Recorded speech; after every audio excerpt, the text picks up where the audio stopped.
Hi, welcome to Travel Tales with Judith. I'm Judith, and I share my experiences and stories of a lifetime of traveling.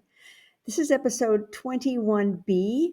It's concluding the part that I started about our visit to Nicaragua in 1991 and our meeting up with Daniel Ortega. Uh, Daniel Ortega gave us a message that we could bring back if we were going to do any speaking or whatever when we got back to the States. And I have it recorded. And this is a translation. It's my translation of his message. I'm not going to read you the whole thing. It's kind of long, but it is important as to what comes after I read this, I think. So hang on here. So he starts out with saying, well, I can tell you that the fight that is in liberating Nicaragua is shared by other Latin American countries and by the people of Africa and Asia. We're a people with riches, but in spite of this, we are very poor. And the fundamental problem has to do with thought and conscience. What has come from the US as well as Europe is an egocentric proposition, and this does a lot of damage. It does a lot of damage on the spiritual plane, the moral plane, and the material plane. We are struggling so that the world can really be better.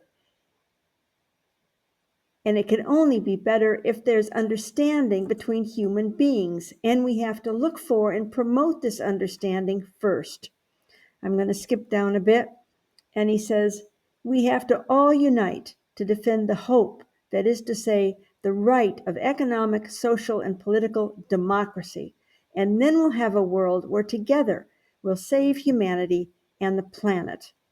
He goes on a little bit further, but you get the gist. I mean, it made sense to me.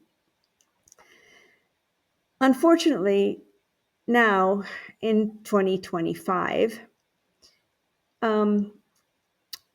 Danielle's thoughts about the world have changed quite a bit from everything I've read. He was elected again as president in 2006, but over time he has become the dictator that the Sandinistas so avidly wanted to get rid of in 1979. The country is oppressed again. The rich are getting richer.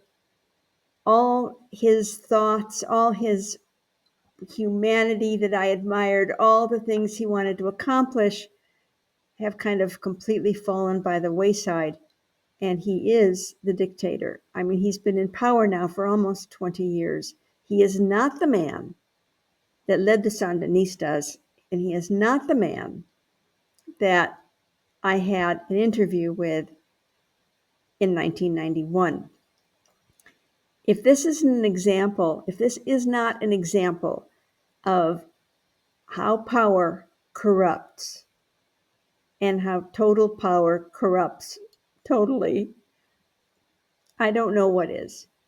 And over the years, as I've read articles about what he's doing down there, I've read opinions about how he's handling his life in the country,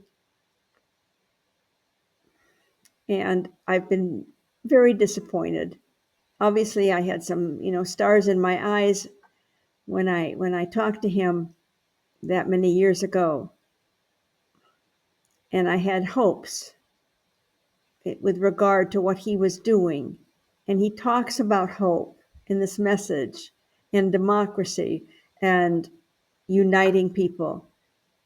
And unfortunately, the man changed.